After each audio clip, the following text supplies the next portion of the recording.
Alright, my name is Matthew Beeling, and I'm doing my presentation on the causes of the Civil War.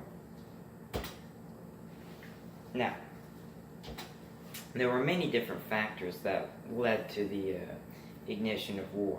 However, the main three factors that led to the Civil War were slavery, powers and rights being stripped from the states, and secession.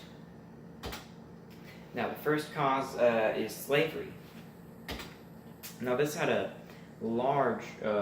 a large role in the war, and ultimately there were two sides fighting and two arguments in the fight. Obviously, the North thought that slavery was immoral, while the South and the Southern states thought that slavery was necessary.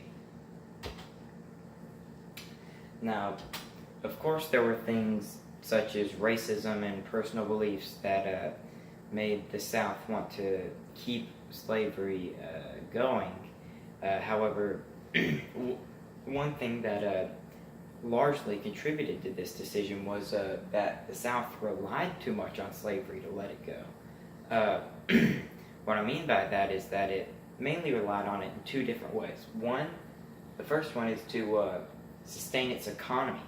Now, the South was an agricultural-based economy, or it had an agricultural-based economy, and it completely relied on the plantation system and slave labor in order to maintain their economy, in order to gather crops to their cash crops to be sold, and that would ultimately sustain their economy.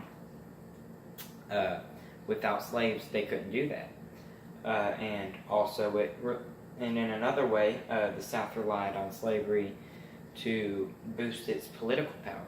At this time, the 3/5 compromise made it to where a slave counted as 3/5 of a person. And the slave owners could just make their slaves vote for whatever political candidate that they wanted to. However, if slavery was abolished, then the then free slaves would not be forced to vote for any political party or candidate. Now, it was a little easier for the North to say, yeah, let's abolish slavery, because unlike the South, the North had an industrial economy, and they didn't rely on slave labor to maintain their economy. Now, the two main types of people arguing in this debate over slavery were the abolitionists and the slave owners. The abolitionists, on one hand, felt that slavery was unjust and immoral, and that slavery should not just be illegal in the northern states, but that it should be abolished across the entirety of the United States. On the other hand, we have the slave owners who, of course, had disagreed with this opinion. They felt that slavery should be legal and allowed in the South and the Southern states. Now, these conflicting ideas ultimately, of course, led to division, and this division sparked conflict, which led to the Civil War, and that way slavery led to the Civil War.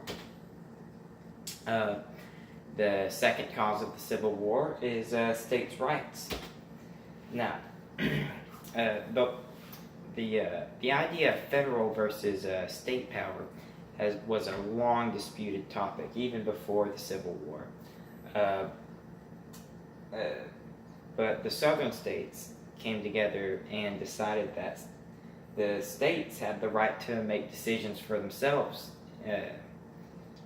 And, of course, this included the right to secede and the right to slavery. Now, from the northern perspective, while most agreed with this idea of civil rights and what it included, there were three aspects of it that most just couldn't get on board with. These three were slavery, in that slavery should not be protected by states' rights,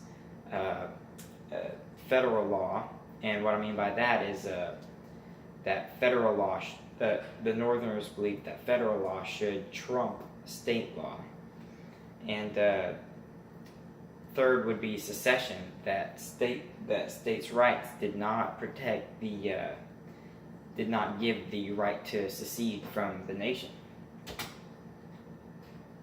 Now, this ultimately led to Southern fear, the fear that their states' rights would just be taken away from them.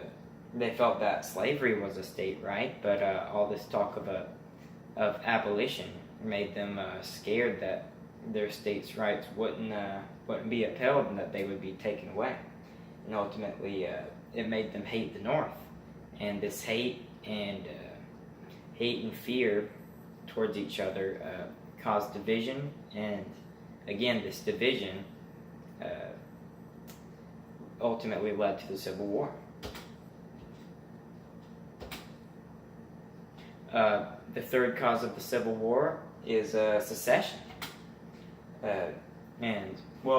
South Carolina was the first state to secede from the Union, but and of course there were many things that went into this, but ultimately what was the final straw for South Carolina was Lincoln's election. Now, Lincoln was an anti-slavery Midwesterner, and when this anti-slavery Lincoln came into office, South Carolina was afraid of what that meant, so they seceded, and then by February of the next year, 10 other southern states seceded with it. And this led to the Confederate States of America. The 11 states came together and formed the Confederate States of America, making new laws and regulations. Under this law, slavery was not only allowed, but it was protected by these new laws and regulations that they had made. Now, of course, the North couldn't have this. Not only could they not have a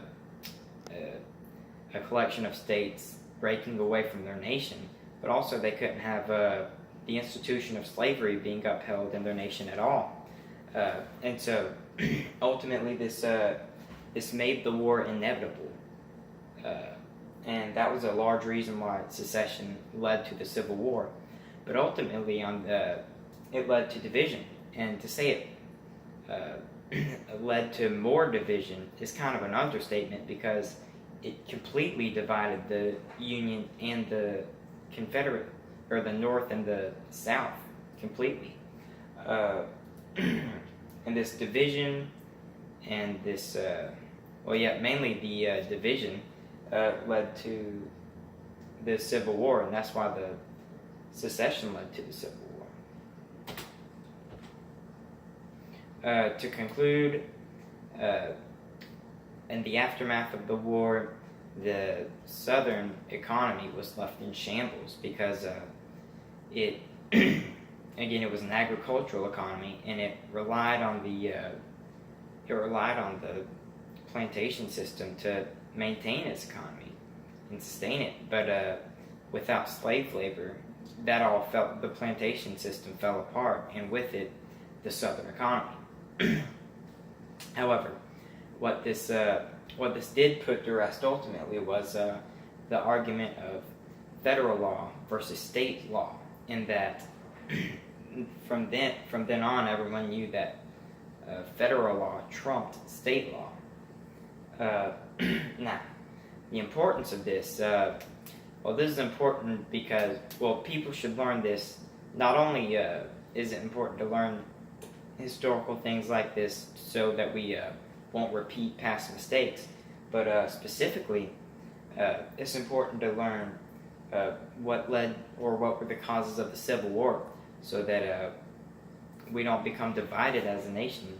And ultimately, it teaches us how to become more unified as a nation, but ultimately more unified as a people.